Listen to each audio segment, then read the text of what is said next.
बिस्मिल्लाहिर्रहमानिर्रहीम, अस्सलाम वालेकुम। आज 3 अक्टूबर है और कल 4 अक्टूबर को इमरान खान साहब ने गुज़िश्ता रोज़ डी चौक पर एहतजाज की हिदायत की थी और अब अली अमीन गंडापुर ने भी अपने वीडियो पैगाम में कारकुनान और सपोर्टर्स को डी चौक एहतजाज में पहुंचने की हिदायत कर दी है। अब इस माहौल में जहां पीटीआई को किसी तरह जलसा जुलूस करने की इजाज़त नहीं,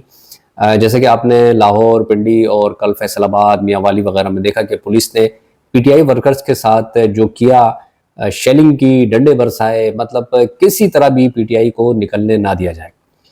वो एक पीटीआई बुजुर्ग रहनुमा मेजर रिटायर्ड सरवर के साथ जो तज़ीक़ा में सलूक किया गया, जिस पर मैंने लिखा भी था कि आपका ताल्लुक़ पीटीआई से होना चाहिए, फिर आप चाहे बच्चे हों, खातून हों, बुजुर्ग हों या रिटायर्ड आर्मी ऑफिसर, आपका कोई लिहाज नहीं किया जाएगा। तो अब ऐसे हालात में जबकि मलेशिया के वज़ीर-ए-आज़म पाकिस्तान के दौरे पर हैं और चीन के वज़ीर-ए-आज़म का भी दौरा है, तो अब पीटीआई को डी चौक क्या पहुंचने दिया जाएगा? क्योंकि देखिए, कंटेनर्स तो अभी से पहुंच गए हैं और तमाम रास्ते एक एक गली को अब बंद कर दिया जाएगा और पंजाब और इस्लामाबाद की इंतज़ामिया अपना पूरा जोर लगाकर इस एहतजाज को रोकेगी। तो दूसरी तरफ पीटीआई ने भी इमरान खान के हुक्म पर अहद कर लिया है कि अब सड़कों पर निकलना है। ये अलग बात है कि पीटीआई के कई रहनुमा जो हैं वो अब भी ऐसे हैं जो इन एहतजाज, जलसे, जुलूस से कतराते हैं और वो इसके हामी नहीं है, क्योंकि उन्हें लगता है कि रास्ता तसादुम की तरफ जाएगा और कुछ तो जो है वो डरते भी हैं। दूसरी जानिब इमरान खान और ज़्यादातर पीटीआई रहनुमाओं, खासकर कारकुनान, ये समझते हैं कि अब सड़कों पर निकलने के अलावा रास्ता नहीं बचा,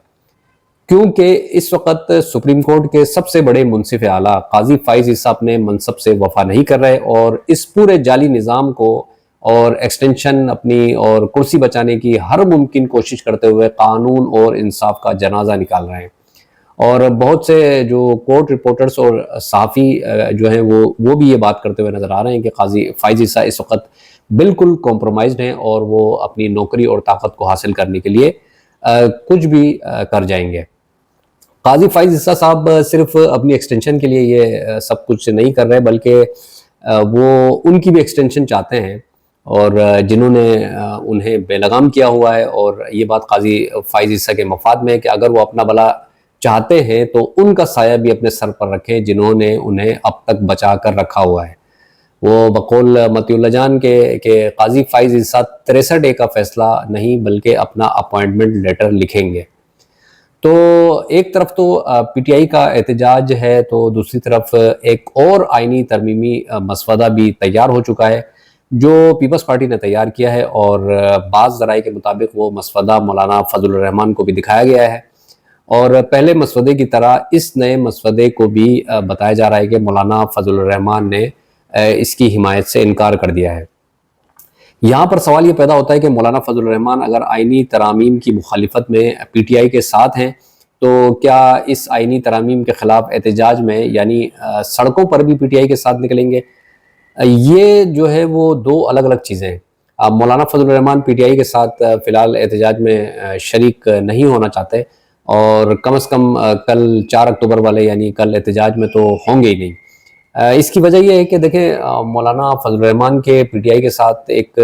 लंबे अरसे तक शदीद इख्तलाफात रहे हैं और वो ख़ुद इमरान खान की हुकूमत गिराने में मौलाना फजलुर रहमान उसी पीडीएम के सरबराह थे। फिर मौलाना फजलुर रहमान ने इमरान खान को आपको मालूम है कि यहूदी एजेंट करार देकर एक अरसे तक इस पर कैंपेन की और फिर अब जाकर उन्होंने इस बात को एडमिट किया कि इमरान खान को यहूदी एजेंट कहना उनका सियासी बयान था। और फिर पीटीआई भी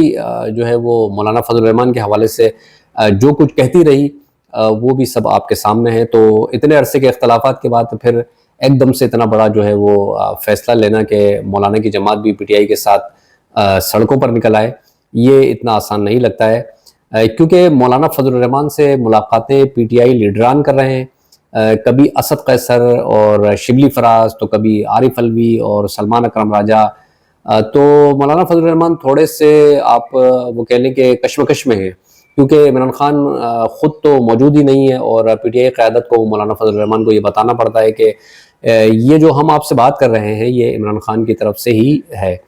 लेकिन वही बात कि आप किसी से अगर फ़ोन पर बात करें और किसी से ख़ुद जाकर مل کر آپ بات کریں تو مل کر اسے جو سامنے کی جانے والی بات ہے اس میں وزن ہوتا ہے، اور یہاں تو عمران خان سے فون پر بات بھی نہیں ہو سکتی۔ لیکن پھر بھی چاہے پی ٹی آئی کے ساتھ سڑکوں پر مولانا فضل الرحمان کی جماعت احتجاج نہ بھی کرے تو ان کو الگ سے جو ہے وہ اس آئینی ترامیم کے خلاف سڑکوں پر آنا ہی ہوگا، کیونکہ یہ بعد میں خود ان کے لیے بھی بہت بڑا مسئلہ بن جائے گا۔ دیکھیں آئینی ترامیم آپ سب کو معلوم ہے کہ کیا ہونے جا رہی ہے۔ یہ سمجھ لیں کہ ملک میں ایک ماشاء اللہ، بلکہ یہ کہہ لیں کہ آپ ماشاء اللہ پلس یہ ہے، اور اسٹیبلشمنٹ اور اس آئینی ترامیم کے حمایتی جو جماعتیں ہیں اس ملک میں عوام کے ساتھ پھر وہ کرے گی اگر یہ پاس ہو گیا کہ آج تو ہم اور آپ بات بھی کر لیتے ہیں، آواز بھی اٹھاتے ہیں، تو شاید یہ بھی ممکن نہ رہے۔ تو پھر اب ان ترامیم کے خلاف پی ٹی آئی نے بھرپور مزاحمت اور احتجاج کا فیصلہ کر لیا ہے۔ تو پی ٹی آئی اس کی بھرپور تیاری کر رہی ہے، اور کرنی بھی ہوگی، کیونکہ جب لوگوں کی بہت بڑی تعداد نکلے گی تو حکومت کے لیے اس احتجاج کو روکنا مشکل ہو جائے گا۔ جیسے کہ ہم نے دیکھا کہ گزشتہ دنوں جس طرح عوام سڑکوں پر آئی تو حکومت کو شدید دھچکا لگا، یعنی خود مسلم لیگ نون کے اندر اور خاص کر پنجاب حکومت کا تو بس نہیں چل رہا کہ وہ ربڑ کے بجائے اصلی گولیاں ماریں، اتنا آسان نہیں ہے۔ دوسری طرف علی امین گنڈاپور جنہوں نے حکومت اور اسٹیبلشمنٹ کی آپ کہہ سکتے ہیں کہ ناک میں دم کر رکھا ہے، انہیں بھی بتایا جا رہا ہے اور یہ کہا جا رہا ہے کہ ان کی وزارت اعلیٰ خطرے میں پڑ سکتی ہے اگر وہ اسلام آباد کا رخ کریں تو، یعنی ڈرایا دھمکایا جا رہا ہے اور گورنر راج کی باتیں ہو رہی ہیں۔ لیکن گورنر راج لگانا وہ بھی خیبر پختونخوا میں، اس صوبے میں جہاں پر پی ٹی آئی کی بہت بڑی سپورٹ ہے اور طاقت ہے، تو یہ بھی بچوں کا کھیل نہیں ہے، یہ بس صرف ڈرایا دھمکایا جا رہا ہے۔ اور فرض کر لیں کہ زور زبردستی سے لگا بھی دیں تو پھر اس حکومت کے لیے وہ مشکل کھڑی ہو جائے گی کہ ابھی ایک ان سے صوبہ سنبھالا نہیں جا رہا تو پھر دوسرا کیسے سنبھلے گا۔ اور علی امین گنڈاپور کو وزارت کی ویسے بھی کوئی فکر نہیں ہے، اور اوپر سے عمران خان صاحب نے بھی انہیں دو ٹوک کہہ دیا ہے کہ وزارت جاتی ہے تو جائے، آپ نے ہر صورت احتجاج کے لیے نکلنا ہے۔ اچھا، اس احتجاج کے خلاف پاکستانی میڈیا میں بیٹھے ہوئے کچھ اینکرز نے ایک پروپیگنڈا کر رکھا ہے کہ دیکھیں جی دیگر ممالک کے وزیر اعظم پاکستان کے دورے پر ہیں تو پی ٹی آئی جان بوجھ کر اسی وقت جو ہے وہ اسلام آباد کا رخ کر رہی ہے، حالات خراب کرنے کے لیے، ملک کو نقصان پہنچانے کے لیے وغیرہ وغیرہ۔ تو بھائی آپ نون لیگ اور پیپلز پارٹی سے کہیں نا کہ آئینی ترامیم کی جو تاریخ ہے وہ آگے بڑھا دے، اگلے مہینے کر دے۔ مطلب ایسی کون سی آفت آئی ہوئی ہے کہ ابھی ہی ترامیم پاس کرانی ہے؟ کیونکہ پی ٹی آئی کا احتجاج جو ہے وہ آئینی ترامیم کے خلاف ہے۔ تو آپ کو اگر اتنی ہی فکر ہے کہ ملیشیا کے، چین کے وزرائے اعظم دورے پر ہیں تو آپ تاریخ آگے بڑھا دیں، تو تاریخ آگے بڑھ جائے گی تو پھر پی ٹی آئی بھی احتجاج مؤخر کر دے گی، ختم بات۔ مطلب یعنی کہ عجیب ہے۔ تو پاکستانی میڈیا کا آپ کو پتہ ہے کہ 1.5-2 سال سے کیا حال ہے۔ تو خیر اب یہ دیکھنا ہے کہ پی ٹی آئی کل کس تیاری کے ساتھ نکلتی ہے ڈی چوک کے لیے، اور پھر اگلے روز لاہور میں مینار پاکستان پر بھی احتجاج کی کال دے دی گئی ہے۔ تو جیسا کہ میں نے کہا کہ اگر P T I workers, supporters اور عوام کی بڑی تعداد نکل آئی تو حکومت کے لیے اسے شیلنگ، ڈنڈے، لاٹھیوں سے روکنا ممکن نہ ہوگا، اور پھر پی ٹی آئی کو بھی یہ احتیاط کرنی ہے کہ خدا نخواستہ ایک اور 9 مئی ان کی جھولی میں نہ ڈال دی جائے۔ اللہ اس ملک پر ہم سب پر اپنا رحم و کرم فرمائے،